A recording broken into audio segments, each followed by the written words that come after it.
Welcome back to the Proximity is Power podcast. I have my friend with me, Kevin Mehner. Yo. Kevin here, he's a baller. All right. So first thing on Kevin, he's from Oklahoma. He is a partner of Aptive Pest Control and has done over $200 million in career revenue, which is insane. He's also accomplished a Spartan Ultra race, super challenging. He is the owner of $40 million worth of real estate, 313 doors and counting. But what's even more insane about that, he's bought all of his real estate in the last 5 years, since 2019, pretty much 4. So Kevin, thanks for coming. Of course, man. Thanks for having me, brother. Dude, your bio is insane, man. Thanks, dude. It's life's just a collection of moments and stuff. So just trying to keep adding some more moments. Dude, you've had a lot of good moments. Yeah, it's been fun. It's sometimes when you hear someone else saying it, you're like, oh, that's cool, But sometimes you just don't, you don't think about it as much. Yeah. That's awesome. So Kevin, first thing, obviously you're a really impressive guy, and I've always looked up to you. Thanks, working man. At Aptive and just seeing what you've done outside of Aptive too, personal life and habits, routines, rituals, just really cool.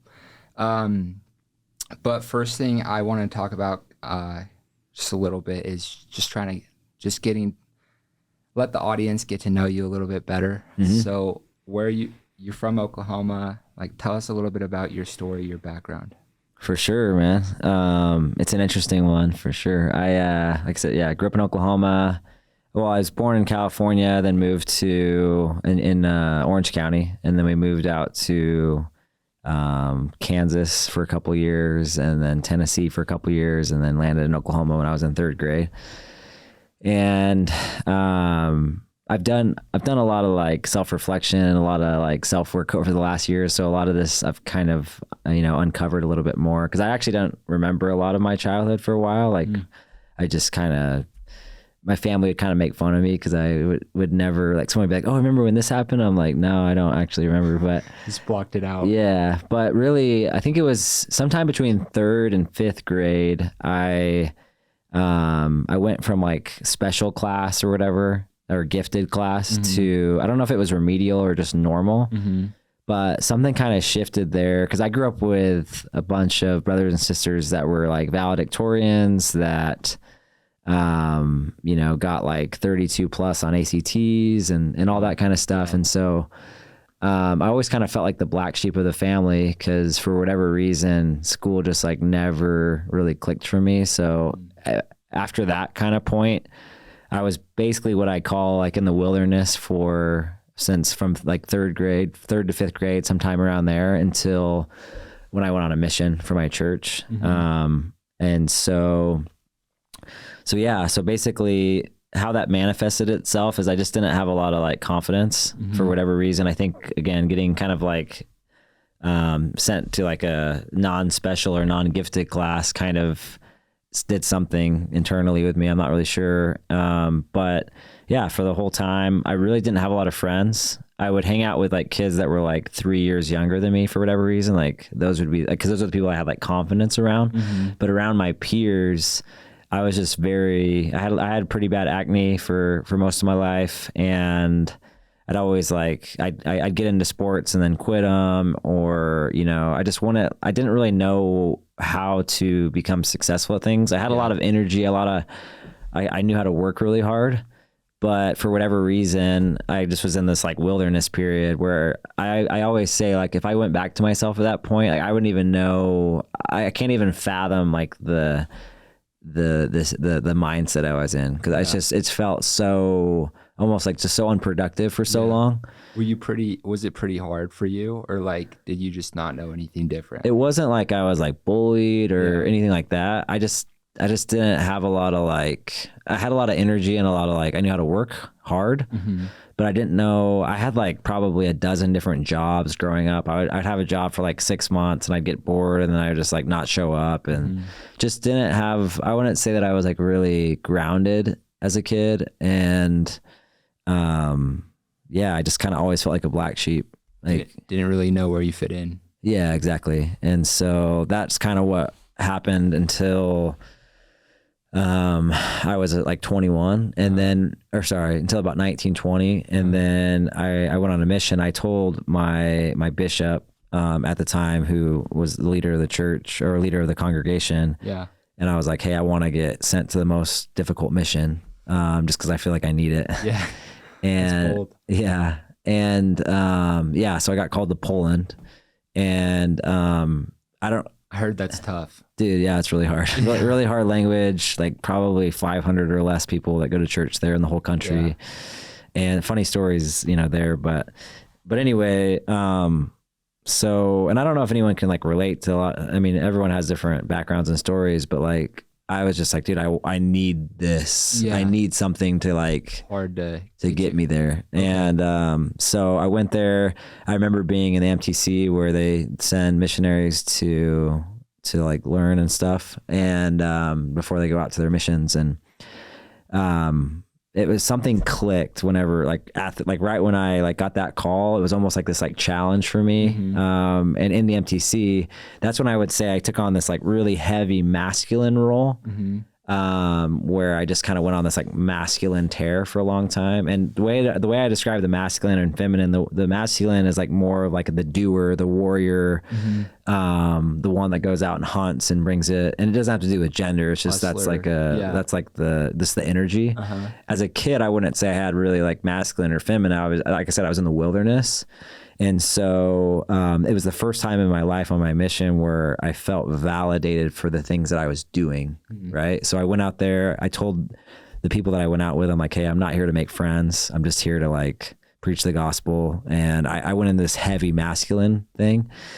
And even the mission at times was like super lonely, where I was so dialed in the structure, and like I was like by the book and everything, and I would have like missionaries that would just like talk behind my back, and it was kind of like a continuation of where I was before. Mm-hmm. But I was getting really validated for the things that I was doing. I was a leader. I did every leadership role you could do on a mission, that kind of thing. Yeah. And so it was like the first time in my life that I felt like I succeeded and it was elite at something. Mm-hmm. And it gave me a lot of confidence. And so, yeah. And then when I got back from that,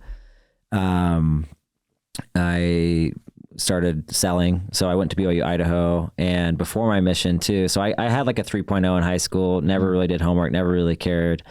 Had a 1.5 GPA at BYU, Idaho before my mission. Uh-huh. And then again, my mission kind of just like rewired my brain. I got back and literally like 4.0s the rest of the way. Wow. Ended up graduating with like a 3.89 in econ, which is like probably one of the hardest majors at BYU, Idaho. Right. And so something just shifted, but then I kind of was looking for that same structure, which is why I got into sales. Mm-hmm. And kind of the same thing. I went there. I'd never, as a kid, there was nothing that really, I thought I wanted to go into politics for a while. I told people I wanted to be their president. Like that was like the one thing that like I got good grades in. I was interested in it. Mm-hmm. I campaigned for Mitt Romney back in the day. Oh, sweet. Things like that. And then one of my mission presidents was super business savvy. And so that kind of made me think a little differently. And then when I sold, that kind of solidified it. Like, okay, it was this feeling of being able to control my destiny, that I could write my own check and I had freedom. Cause I've always like been someone that just been averse to feeling trapped or, being dictated to. Mm-hmm. And so when I sold, it just opened up so many different avenues in my brain of like, wow, like now I can, I feel like I can just, I can do whatever I want. I can create, cause I can do that financially. I can do that in other things. And yeah, then just kind of went on a tear for the next decade, and so. Great. So I know you probably want a little more context. No, this is awesome. So grow up in California. You moved to Oklahoma when you're in third grade, mm-hmm. right? And then third grade to high school, you're all in Oklahoma, and you feel like a black sheep because your family's all balling out in different areas, school, whatever, and then you kind of are lost, it seemed like, right? For sure. Up. And then you decide to go serve a mission, and the mission kind of wakes you up and you kind of find your first success, or like big success, and you feel like really proud of like how you, and you found like this new part of yourself, right, on the mission. Yeah, I literally could say that like I don't know that I would have described anything that I had done up to that point as like, wow, like by an objective measure, like I was successful at something, you know? That's crazy. Yeah, for sure. You're hard on yourself, for sure. I'm sure there was like lots of things. I was really hard on myself, super self-critical, super just lacked self-esteem. Yeah. So yeah, for sure. So that woke you up a little bit, and then you get back and you're going to school at BYU, and you take that success that you had on the mission to school, and you study econ, and then you get involved in summer cells and Aptive. Yep. Pest control. Pest control. Let's go. So that first summer, where were you selling that first summer? Yeah, I went to San Antonio. Okay. Yeah, back in the day, like there wasn't kind of the resources and training that we have today. So I remember the guy that recruited me, we were driving down there and I didn't have a car at the time. So I drove down there with him and in the car, this is like a core memory that I have. And I asked him, I was like, hey, like, so like, how do you do the pitch? Like, what do you do? On the way to San Antonio. Yeah.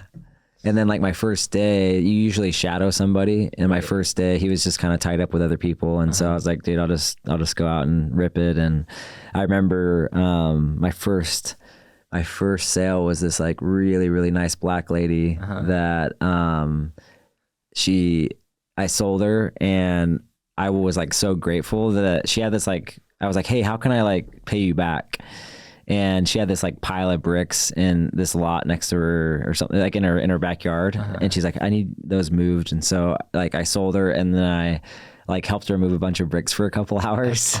Really? And wait, you got the sell, and then you said, how can I pay you back for buying? Yeah, I was just like, I felt so, because when I went out, before you sell something, like in your mind, you're like, dude, like I didn't grow up as a kid. No one goes up as a kid thinking about like the bills their parents pay or like pest control or that kind of thing. So I went out there, I'm like, dude, I literally don't know if anyone wants this or anything like that. And so the first day was just pretty much all just like primal instincts.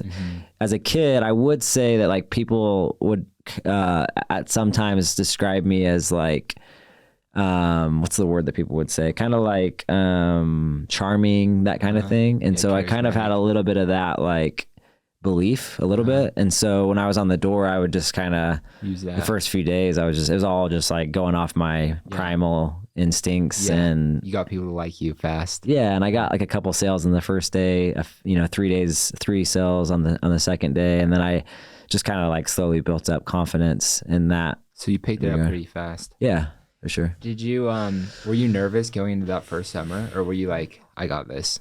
Yeah. So another backstory was, I had the opportunity to knock before my mission. Okay. But I was just like, I don't think that I'm like ready. I was really scared. So knocking doors was a really big fear for me. And honestly, even today, as confrontational as I am, and as much as I've developed my salesmanship, I am very non-pushy. And so the way I sell, I think, is very unique.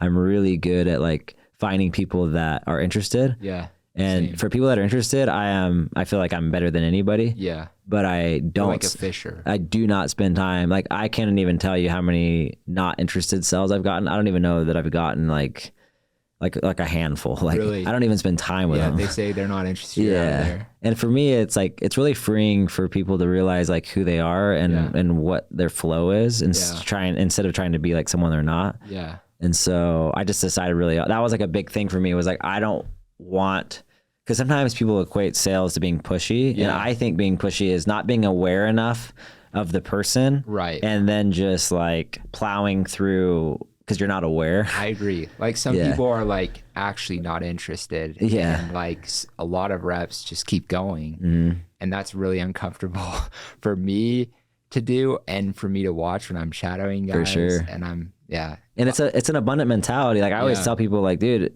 I'm so convinced that I can't even get to all the people that are interested. Right. So You just go to the why neighbor. would I spend time, you know? Yeah, I feel like people in sales are either like a bulldozer where they try to sell everybody and like sure. don't stop until the door gets slammed on their face, or they're like a fisher where they dangle that like worm in front of them, and if they bite, then it's like game over. For sure. So, I'm really good at dangling the worm. Yeah. I think I do respect people that, I call it like a really high awkward tolerance. Yeah. And I think that's exactly what it is. And I think part of that is like, you have to do that if you're like hyper aware. Yeah. If you're hyper aware and you're a bulldozer, like it's really, that's like, I mean, I respect it. Like, I don't know how that's possible for me. Yeah. But sometimes I think like that the awkward tolerance being high is like you don't even cue into like the awareness of it, you know? One thing that I tried one year is, I think it was Brad Farr said like, what makes him different as a salesman is he'll close one more time when most people leave. Mm-hmm. And the next summer I tried that, and there were a lot of like really awkward situations where they didn't end up buying. But there was a few where I was like, there's no way this guy buys. And then I closed one more time. And then all of a sudden they're handing me their card. But I agree with you. Like, I think the awkward tolerance, right? And it's awkward no matter what sometimes when you close. But like, just being aware when somebody's actually interested and when they're not at all. Yeah. That comes with time. But. And I also think another distinction I would make is, there's things that my awkward tolerance is extremely high on that people would never go to that. But really what it comes down to is less actually about the words that people are saying and more about, number one, the energy that I'm kind of receiving. And even more importantly, if I've logically worked it out in my brain. So like if it's a real estate deal, for example, and I'm like so logically convinced that this is the best thing for them, or like I see a path to make this happen, then I will like, I'll be the most aggressively pushy person possible. But it's when the logic, I'm like logically, energetically aligned. Yeah. Then I'm like, there's nothing stopping me for sure. Yeah. That's cool. That's cool that you've had that awareness. And yeah. Okay, so first summer, you go out to San Antonio with the OG James Graves. Yep. And how did that summer go? How did you end? Yeah, I think I ripped like 312 accounts, something like that. Nothing crazy, That's but pretty good first year. Yeah, it's double what I did. Yeah, I forgot you kind of started slower. Yeah, I did. But I would say. I was super happy about it. One thing that drove me was I had a friend who told me that, she's like, dude, I think I remember I was saying, hey, if I can go make 20 grand, I'd be like stoked. And this is another kind of core memory I have. We were in the cafeteria at BYU, Idaho, and I was talking to her about it. And she was like, Kevin, like, I know, like, you have this ambition, but like, I just want you to know, like, that's not going to happen. Like, it's just not possible, Like for you to go make 20 grand. Yeah. Okay. And she was like being really sincere, and I just remember like, it drove me so much when people tell me I can't do something. It's like the best thing that happens to me. Yeah. And I remember like texting her at the end of May or something.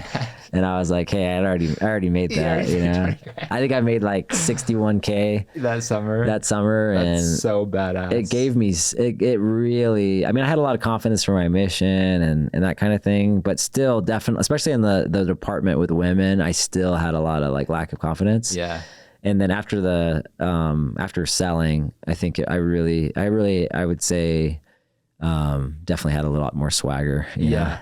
Dude, that's hilarious. Yeah. Yeah. I actually had an ex-girlfriend in high school, and I broke up with her, and she didn't want me to break up with her. And she was like throwing this fit at me, and she basically said that like you're never going to be successful. You peaked in high school. Dang. Like your life's going downhill from here. How old were you? I was probably a junior, probably 16, 17. And I'm like, it didn't affect me in any way, because I'm like, I'll effing show you. You'll wish I didn't break up with you very much. Yeah. But it's funny how like some of those like people in your life that tell you can't do something and you're not good enough, like that becomes like the biggest motivator. Like Yeah. Well, and it's important to understand that, like, I believe, you know, people call it simulation theory or whatever, but we're all living in our own, whether you believe in a simulation or not, or whatever you believe, like we live in our own movie basically. And so like when we react to something or we're triggered by something, it's not about the other person, it's about us. Right. And there's something going on internally. So for her, you know, she had something that was going on, and when you can look at things like that and not have them affect you, you know, it's important. So, cause it's not like she's like this terrible person trying to make you fail at life, but she's still a homie for sure. Yeah. Like she truly thought she was looking out for you, I'm sure, in that moment. And my ex-girlfriend, probably not the same one. No, just kidding. Yeah, that doesn't sound like that. But it's all people are like that. Parents, friends. Like she was hurting. Yeah. You got to understand like what's yours and what's someone else's, and not allowing other people's projections to affect you. Yeah. So, okay, that first summer you get back, you got some swagger, you got 60 grand in the bank. So what are you thinking after that first summer? I mean, I would be lying if I said it was like, I was like, oh yeah, I'm all in. I'd say for the next 3 years, there was kind of this pull of, okay, cool, this was the last year. And Vess or somebody would come in and just like, but I would say after that third summer, I think I kind of stopped the back and forth a little bit. And I remember, because had you graduated college before you went out and knocked, or were you still in college? So I did most of mine in college. Okay. My freshman year was the first summer. Okay. And I remember there was, I'd always kind of waffle between like, oh, I want to go get like a corporate job or whatever, just because I felt like that's what I needed to do. But that wasn't really my voice. That was just fear, or that was other people projecting on me. And so there was a conversation I remember having with Vess back in the day, and he was like, dude, like my life doesn't materially change. I'm sure he's used this line on tons of people, but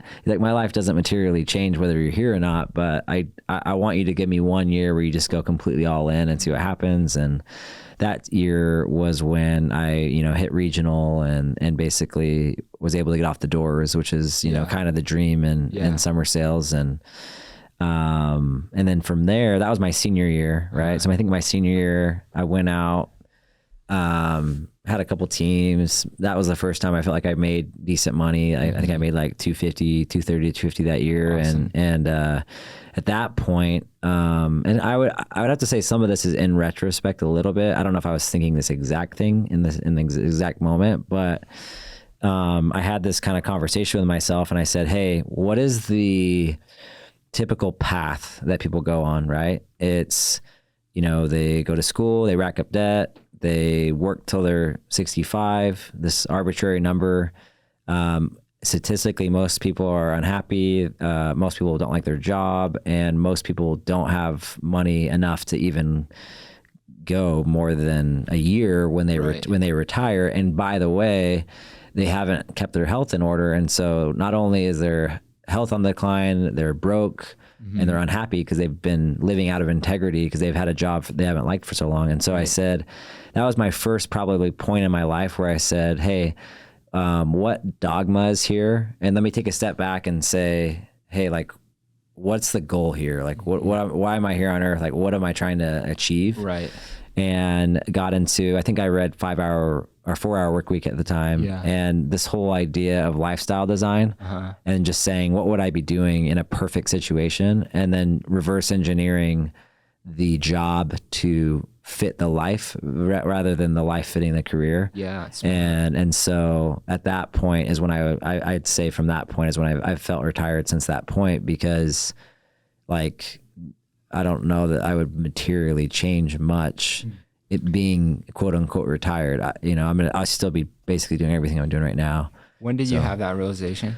This was probably after my fourth summer. So like maybe 25, something like that. As things were turning the corner. Yeah. That's really cool.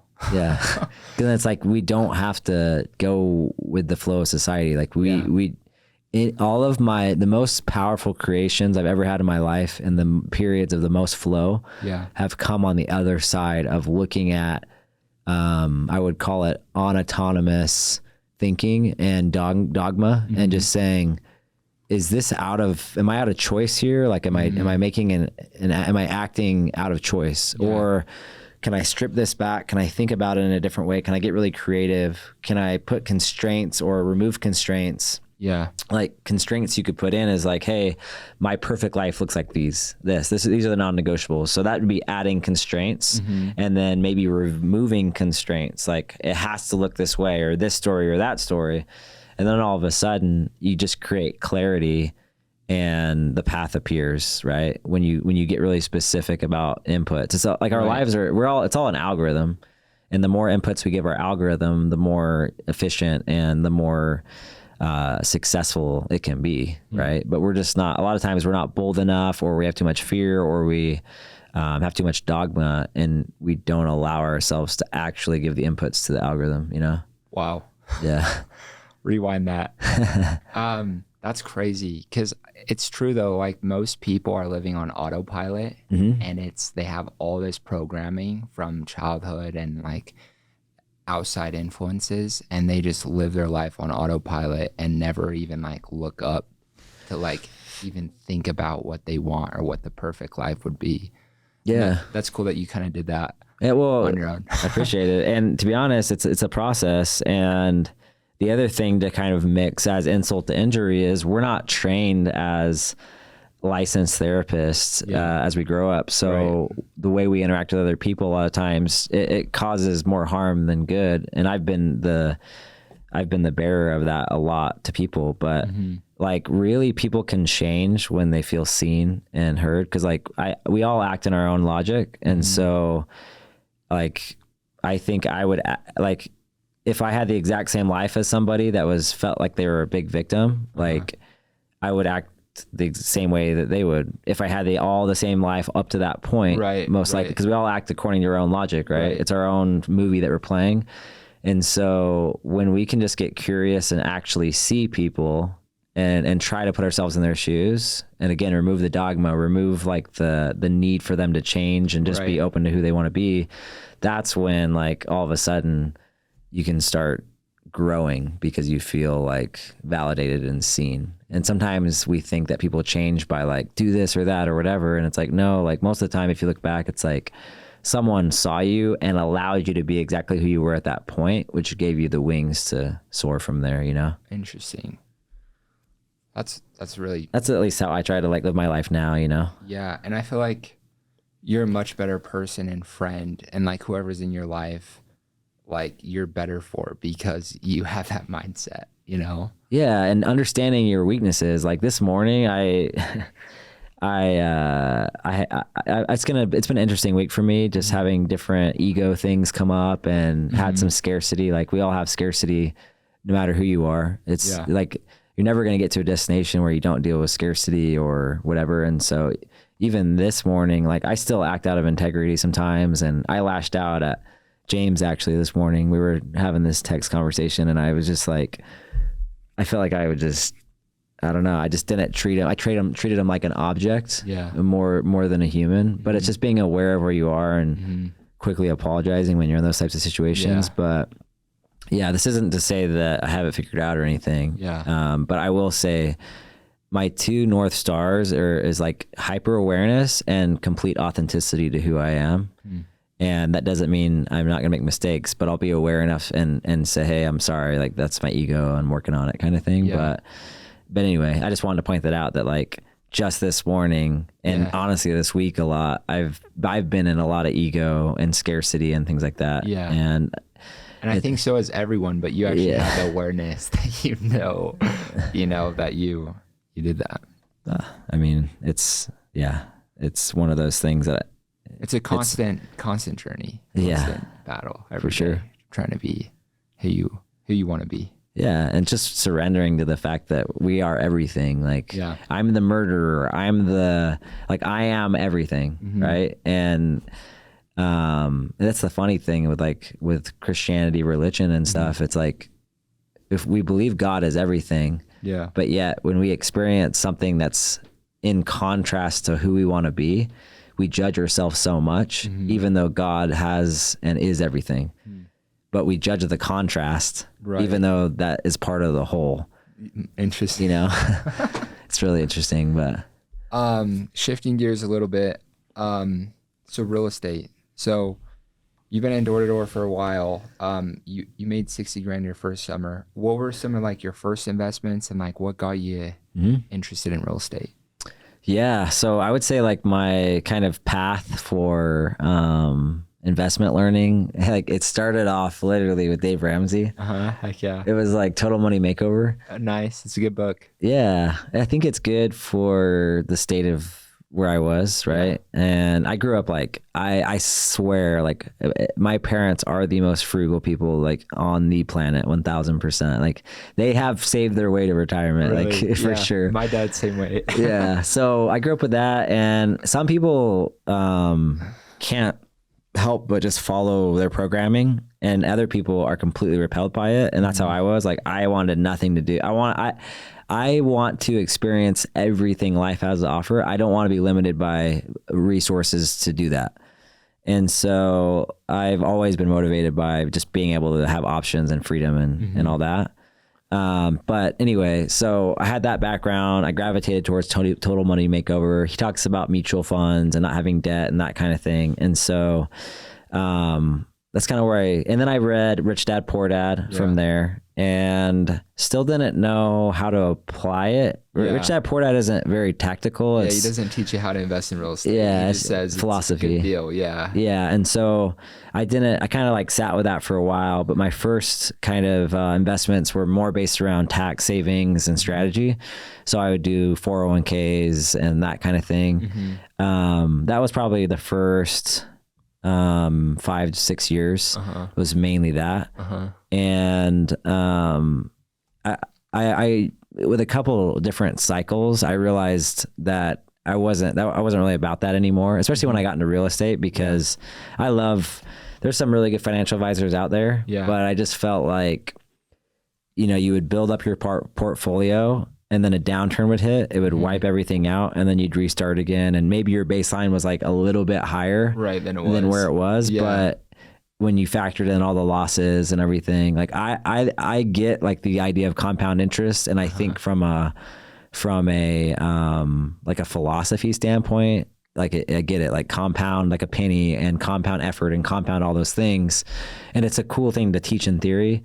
In the market though, people don't factor in the fact that like literally instantaneously every moment of every day, it's going up and it's going down. And so your baseline is lower every time it goes down. And so I think that's a little bit of a gimmick within the industry. Yeah. And so I don't use a financial advisor anymore, just because I felt like I was paying someone to like lose me money or kind of maintain my money. I get that. And I'm a big control freak. So I wanted to put it in something that I could operate. Yeah. You're like, you're out. I'm in the chair now. So my first investment was up in Ogden, Utah. It was a fourplex. It was $322,000.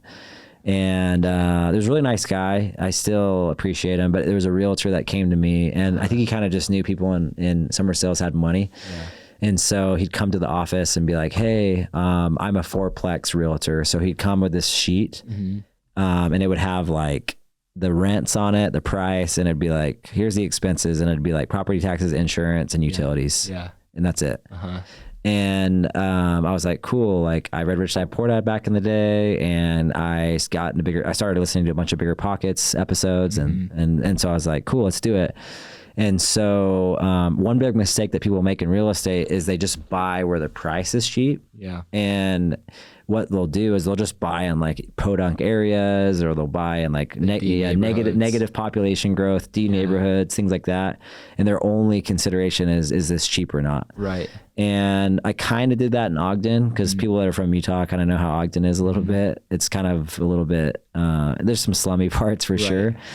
And I bought it. And my realtor, he was a pretty like mechanical guy. And he's like, you don't need to do an inspection. It's not a big deal. And this was like a probably 1970s product. And needed an inspection. Yeah. He's like, don't do an inspection. I'll kind of look at it. And he kind of checked out some stuff to see. And then so that was one mistake I made. And then the other mistake I made was I just kind of did the convenient thing and got the property manager that was already in place. And it wasn't even a property manager. It was like, it wasn't a formal one. It was like a kind of a dude that just like was doing it. Yeah. Yeah. And so I was trying to be convenient. Yeah. And then the other thing I did was I was trying to manage it from afar. So he was kind of helping me, but it wasn't like a full on property management. I was still kind of be like, hey, anytime there's repairs, I'll go up there and fix it. And I'm not at all handy, at all. I get overwhelmed by that kind of thing. So the first time I went up there to like turn over a unit, I went with Taylor Brown. Like he went up with me to help me. Yeah. And we get there and we're just like, dude, within an hour, I'm like, no, I'm never doing this. Yeah. No calls. Exactly. Real. And so I think I ended up getting a property manager from there, but either way, I ended up selling it to another summer sales guy. Okay. I think how long after? a year, maybe a year after. And I sold it for like 360. So with all the everything, I probably made 10K or broke even, but I learned so many lessons from that. Right. Like an inspection is like it'll pay for itself 10X. Right. Cause you get it, especially on a place like that. Right. And we had like there's some crappy tenants, all sorts of stuff. But, the point is I took action, I got in the game and, the inspection thing, like when you get an inspection, you can go to the owner and be like, hey, I need all these things fixed. Yeah. Like all these things are going to get fixed. Yeah. And, or you get a credit at closing. And so you have to put less down. And so it's just like, it pays for itself, you know? And then the convenience factor too, the property management, like, the convenience thing is rarely the best thing. Yeah. And so definitely a lot of lessons that I then parlayed into what I did in Oklahoma. So, cause I feel like most people just never even make that first leap, you know, like you pulled the trigger on a property in Ogden that like looked good to you at the time and you just sent it, you know, you're like, I'm going to do my investments. I'm not going to, you know, like delegate that out to somebody, but you only made 10 grand maybe on that first deal, but like you said, you got invaluable experience and lessons for you to go apply to the next deals. Yeah, exactly. And I was probably disillusioned from real estate because I think that was like 2017 to 18 that I did that. So there was a while where I was like, I don't know, maybe real estate's not my thing. Maybe not again. And then I was like, again, I got out of the dogma was I got to invest where I live. And I was like, wait, what if I didn't? Yeah. Like I always love asking like, well, what if I don't have to do it this way? Right. Like what's the way that I would do it? And then I was like, I grew up in Oklahoma. I know the prices are cheaper out there. And went out there and like there just seemed to be so much inventory at the prices that I wanted to. And so we bought something there. It was a fourplex. It was an older one. It was kind of one of those cobbled together fourplexes, like one house here, 30 years later, kind another monster house. Yeah. And it was good, but you know, we learned a lot from that. But then it was just kind of like fourplex, duplex, eightplex, and then it just kind of every year just kind of kept building. So heck yeah. So what made you want to sell that first property in Ogden? Were you just kind of sick of it? I was just done with it. Yeah. I was just kind of like managing the manager. Yeah, that it just wasn't giving me energy. It wasn't like we have the ability in our lives to stop things that like are draining us, you know, like and you did. It's okay. And so I just stepped away and I was like, this isn't giving me energy. I don't enjoy it. I don't love it. And there's a different way I can do this. So that's cool. So Oklahoma, started investing out there, started buying a bunch of deals. And how did they started going really well. Yeah. Apparently. Yeah. I mean, again, still lessons. Yeah. We had I would say it was like an average property manager. Yeah.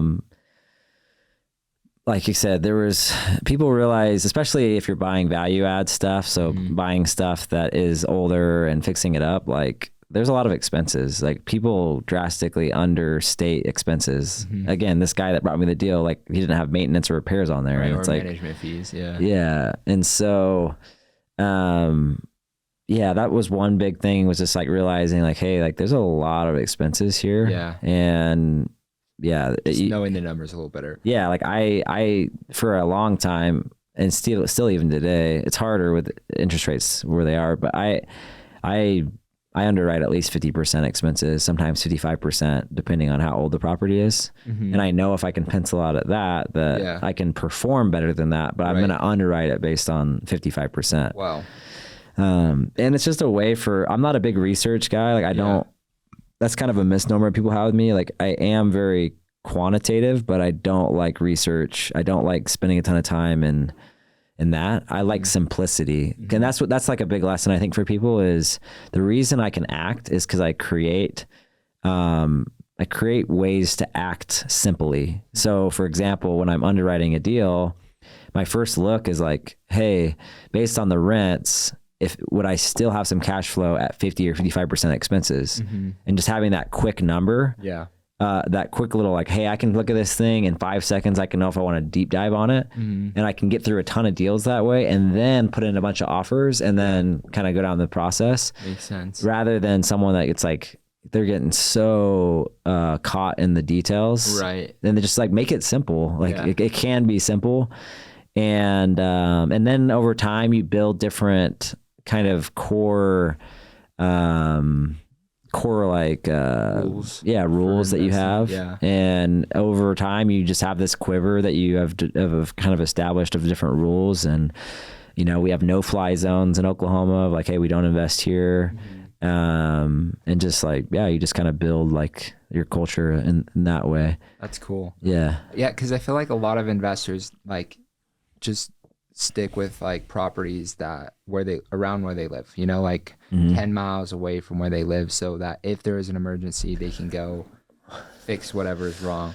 But like, that's cool that you like flip that and you just figured out a way to do investing on your terms. Like, that's cool. Yeah. There's properties that I've never seen before, and that's totally fine. But I think if people, it's all about what gives you energy. Like if you're the type of person, like that guy that I was telling you about, that realtor, like he did all the work on his properties because he liked it. And if that's like your thing that just lights you up, then do it. Yeah, but not me at all. I like operating. I like looking at the numbers and cutting costs here, raising rents here, but like definitely not the maintenance thing. Yeah, the day to day. Yeah. Dude, that's really cool. What's one investment? What's the best investment you've ever done? Yeah. Or is it in the works still?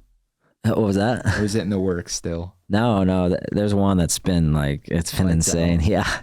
So there was one. So my dad, this was probably Thanksgiving of, let's see, 2021 or something like that. 2020, 2021. Okay. So I went out to Oklahoma because my dad had to get like open heart surgery. He had this like random thing where he like almost like kind of passed out, something, and he could just tell something was up, and ended up having a like really heavy blockage in arteries and stuff. So he ended up getting open heart surgery. So I went out to Oklahoma. I flew out there and just was with him in the hospital with him and my mom. And when I was out there, I get like super antsy, and he's sleeping most of the time, So I'm like, hey, like, what if I go like check out a property while I'm here? And so there was this property I think it was on LoopNet at the time. Yeah. And I noticed it was managed by I gave it to my realtor at the time, and it was managed. He also, so the guy that was our realtor also manages our properties. Okay. He had his license. Yeah. Got both. Yeah. And he was like, oh, like our property management company actually manages this. And the specs on it was a 44 unit, but everything was ripped down to the studs. And then they got a construction loan and finished 27 of the units, right? Like pretty brand new, like literally this was all within like 3 years. So they were all like brand new, down to the guts. Everything was plumbing. Everything was good. But they kind of ran out of money, and they had 17 left that were still at the studs. Yeah. And you could tell they just kind of were done with it. And so I think the original offer was like, when I was there during Thanksgiving, was, hey, 1.4 or something like that. And the realtor, this is a big lesson for realtors, but the realtor that was representing them, like, there's certain commercial realtors that are just like snobby, very just like, I don't think they represent their clients well. And I don't even think he gave him the offer, and he was like, no, I hate it when people don't even counter. They're just like, no, I'm good. Yeah, that's so annoying. It's like, dude, do you want to sell it or not? Right. Like let's play ball. Yeah. And so anyway, that was that. And then I was back in March for some reason in Oklahoma, and I checked it again. It was still there, and the realtor wasn't on it anymore. They were just trying to sell it themselves. Yeah. So I talked to my property manager guy, and I'm like, hey, let's figure this out. So we offer 1.6 on it. Originally it was 1.4. We offer 1.6 because they said that's like what someone had offered. And they were like, we can do that, but we have 1.8 in debt. So we'd have to bring 200K to the table to make this happen. And so this was the first time where I got really creative. And because when we have constraints, then we get creative. And so hopefully everyone's following me. I know this is a little complex, but so they owe 1.8, we're at 1.6. Right. So I said, hey, I've never done this before, but what if we assume the debt, right? Now the benefits of that is we didn't have to put a down payment down. Right. Wow. Their benefit is they can just walk away. Yeah. And so I started talking to the bank that represented it, and I was like, hey, can we assume this? The other cool thing was we assumed it, and I was like, hey, can you do an interest only period for like 2 years, and can you lower the interest rate for me? So now all of a sudden on debt that they were losing money on every month and why they wanted to get out, I turned that debt into cash flow from day one, because I think I got it lowered by like $6K a month. Wow. And we didn't have to put a down payment down. And by the way, remember there were 17 units left on this, right? Yeah, that weren't done. Yeah. And I said, hey, guess what? Not only would you have put 200K down, you would have had to pay your realtor to figure this out. So what you're going to do is you're going to pay me 90K to do this deal. And because we're like saving you money. Yeah. So we didn't have to put a down payment down. They gave us 90K at credit at closing. Oh my gosh. We took the 90K. Yeah. And we used it for the construction loan. Down payment to finish all the 17. So again, this was a $1.8 million property. In order to get the construction loan, we had to get an appraisal on it. Right. And it was it basically, what is it worth if you finish it? Right. And the construction loan was like 400K. We were 1.8 on the loan. So 2.2 all in. We get an appraisal to get the construction loan. It appraised for $3 million. And so there's the construction process, tons of lessons there. Yeah. I used some contractors that they wasted us. It took us like 2 years to finish them. Yeah, because there was a lot of stuff there. Again, another lesson. Yeah. Anyway, we ended up getting it done, finished, and we had to get another appraisal at some point. It's up to like 4.5 million in value.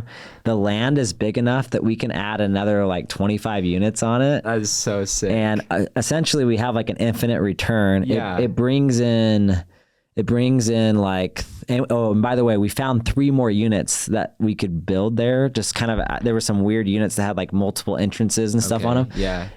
So we made 3 more units. It's a 47 unit now instead of a 44. It's like all of this is like infinite because of that original. Yeah, they paid you to buy it. They gave you 90 grand. It's crazy. And anyway, it brings in about 38K a month right now, and the debt on it after refinancing.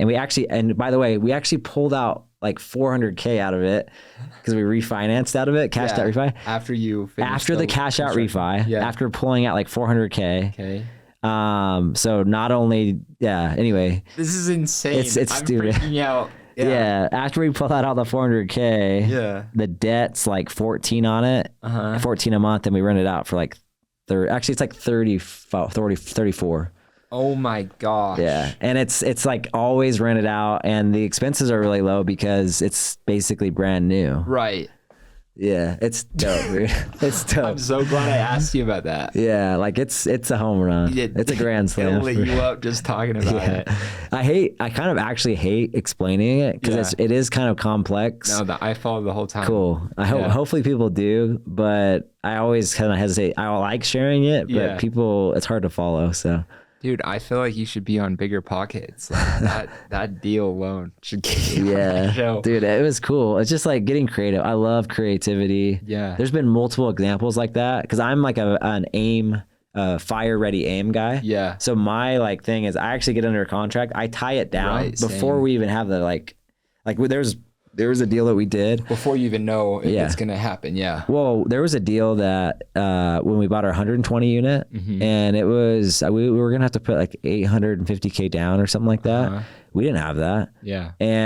But I just was like, let's do it. And we just figured it out. Like, we figured it out. Yeah. And so yeah, I think it's better to act and then figure it out. And I'm so conservative that like even my acting still has like so much built-in rules. Yeah. conservatism, That's really important because I feel like, because most people that haven't bought their first deal don't understand, like you can make an offer on a property and get it under contract where nobody else can outbid you.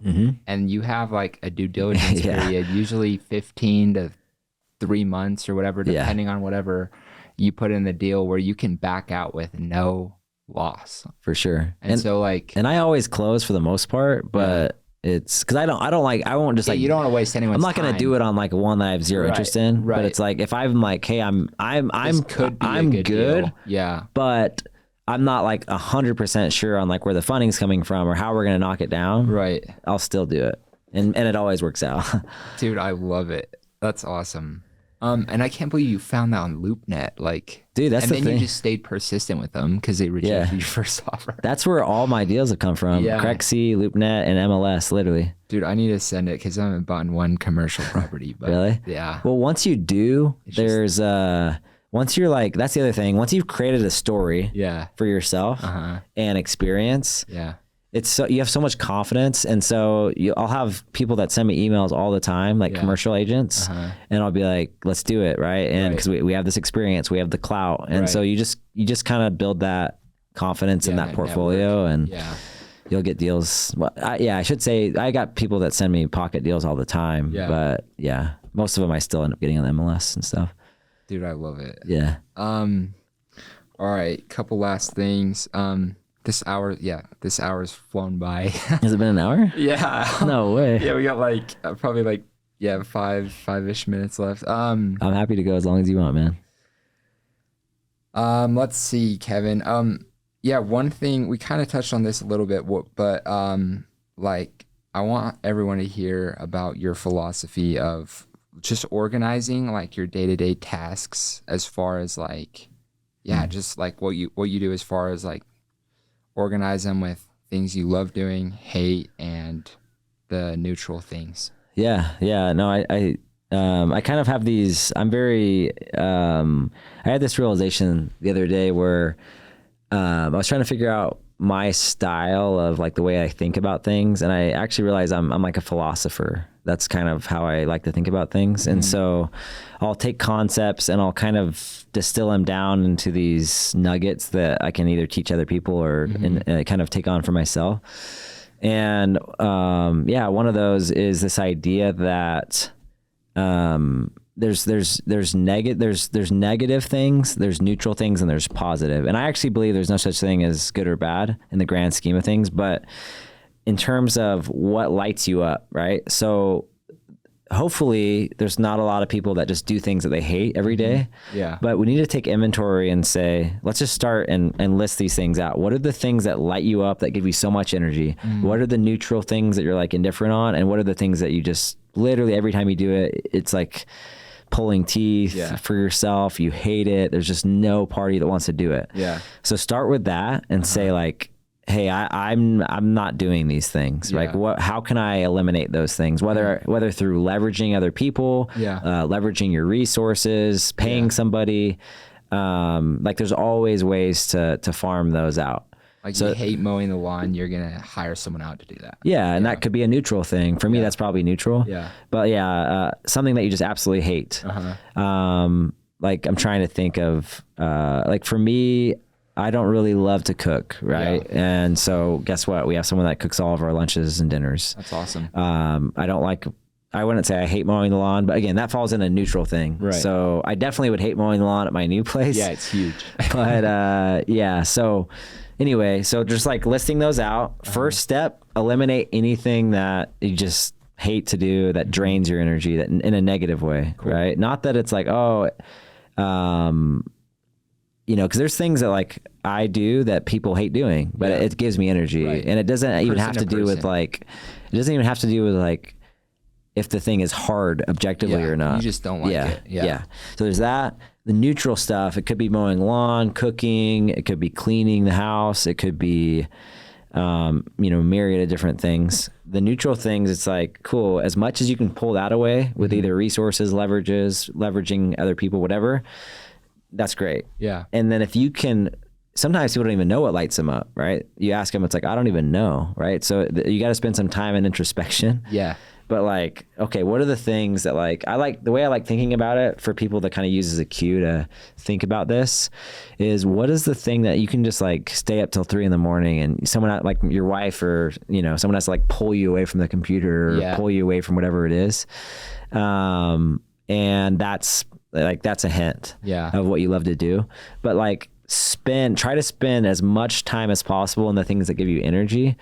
And you'll be the happiest, you'll create the most you've ever created. Yeah. And, you know, that's where we should reside. That doesn't mean that bad things don't happen. That doesn't mean, like I just said, this week I've had kind of a interesting week. I've been an ego, I've had scarcity. Yeah. There's still stuff outside of your control, but for the most part, you're intentional. Yeah. And you have a baseline of things to go back to. And guess what? My guess is if you have those moments of ego, of scarcity, it's because you're doing something that is not in the life-giving. It's you've accidentally creeped over into the neutral or negative. Yeah. So yeah. Well, most people hate their job, so that's one place to start. Yeah, for sure. Because a lot of people probably feel like they're trapped. Yeah. Right. Like that's why I love sales or control. Yeah. I love sales because it's like a quasi passive income in the sense that you have complete control. Like technically there's a way you could go make 20 million in a year. Like it would require a lot of creativity and stuff, but there's nothing saying you can't. Right. And then also simultaneously in most sales jobs, no one's looking over your shoulder. No one's telling you what to do. So it's just a really nice merger of time and money. Right. And so you can live, that's why you can live a retired life with sales. So that's cool. A lot of people don't do that because they just don't believe in themselves. So there's this fear of investing in that time and it's not guaranteed. And, you know, they're stepping over dollars to pick up pennies in an energetic way. And would rather have a security or the certainty rather than the uncertainty risk, you know, bet on themselves type thing. For sure. And I don't know that, you know, everybody's supposed to do sales, but yeah. It'll work for me and you. For sure. I love it. That was awesome. Like I'm excited to rewatch this and like take more notes on those. Couple last things. What about this? Top 3 favorite books? Yeah. So I would say number 1 is Conversations with God. Conversations with God. And if you are non-religious, don't be scared by the title. Yeah. And if you are religious, don't be scared by the title. Love it. It's just it's the book I've gifted the most. It's very thought provoking. It's amazing. And I think most of my growth, I would say. Yeah, so much of my growth has happened because of that book over the last couple of years, at least in the mentality. Leadership and Self-Deception. Great book. Unreal. The third one, I don't know what I would put in that category. Actually, Untethered Soul. Yeah. Is that Eckhart Tolle? No, it's Michael Singer. Oh, that's right. That was Power Now. Those 3 are just next level. And you'll notice that none of them are inherently like business success. But I think those are the most important things to actually achieve success. Yeah. It's just going about it in a different way. Sometimes we this is another thing in that I've tried to incorporate in real estate and Aptive and all the things I do is not focusing so much on the tactical side of things, because it's like, yeah, it's important. Yeah. But if someone's not lit up on life and you're teaching them tactical, like they're just only going to get so far. But if you can light them up and figure out what makes them tick and really help them get some develop and grow in that, and your only consideration as a leader is how can I help this person be lit up and happy and fulfilled, then all of a sudden, like, they're going, you don't even have to teach. You still teach the tactical. Yeah. But if you light them up, they're going to freaking slay. Yeah. They'll start doing way more than the tactical. Any other way. Yeah. That's cool. And then what have you done that everyone should do? Read Conversations with God. Okay. No, I think, I'm serious about that one though, but, I would say something that I'd done that everyone should. Follow your intuition. It's the purest form of revelation, or I think it's the closest thing to God you can do. So that's the thing I try to do the most, is just when I get something, I just follow it. Cool. And it's super individual, right? Yeah. I don't want to, I'm kind of done trying to prescribe things that are like hyper specific, because we're all on our individual thing, but what I can do that's macro enough is say that you are the master of your soul and your world and everything you want to create. And it all starts with just listening to your own voice. And it's hyper specific and it's hyper general at the same time, because it's all individual. But that's going to lead you literally to the highest vistas that you can experience in life. Wow. That's cool. What about this? If somebody that was listening to this was 18, 19, 20, 21, 25, 30, and wanted to achieve or build a life like Kevin Mehner, what are 2 or 3 things, words of wisdom, advice that you give someone like that? Yeah, 18 to 35. No, for wherever you are, have the audacity to ask questions. Like, ask yourself questions. One thing that like Jimmy Rex taught me really early on was, and this really helped me in probably one of the biggest growth points in my life, was, what would your life look like if it went perfectly over the next 3 years or 5 or whatever? For me, I think it was like 1, 3, 5. Yeah.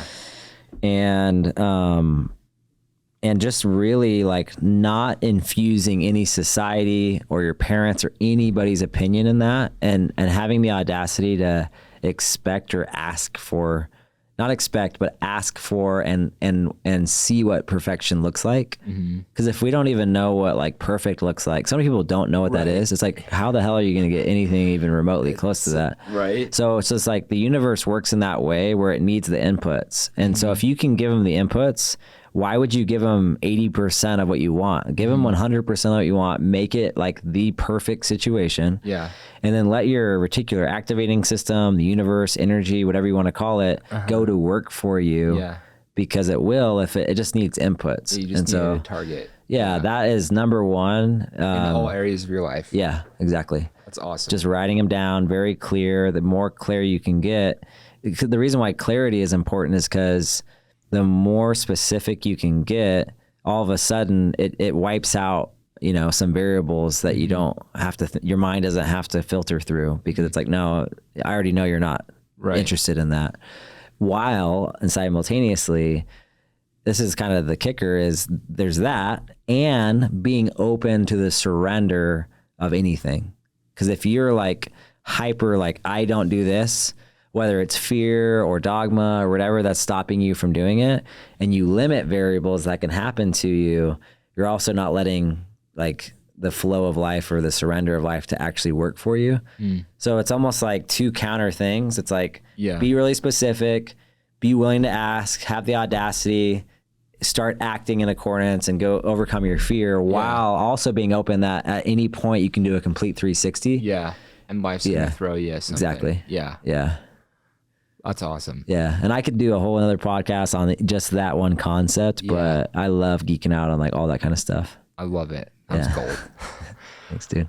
I don't know. Yeah, that was like the best way we could have ended this. So cool. Yeah. Thanks for watching. I hope you guys got value. If you did, share this podcast with somebody that you think would benefit, like it, comment, and then follow me on Instagram if you want. Yeah. At Kevin Mehner, KevinMehner. He's a beast. I'm excited to watch Kevin the next 5 years, and like where he's at now is like gonna be way different 5 years from now. Dude, 10 years you from haven't, you literally haven't seen anything yet, bro. now. I love it. Like it's gonna get crazy. It's gonna be fun, and we'll have to do a follow-up episode probably like in a year from now or whatever, and see talk more. But thanks for watching, and until next time, peace.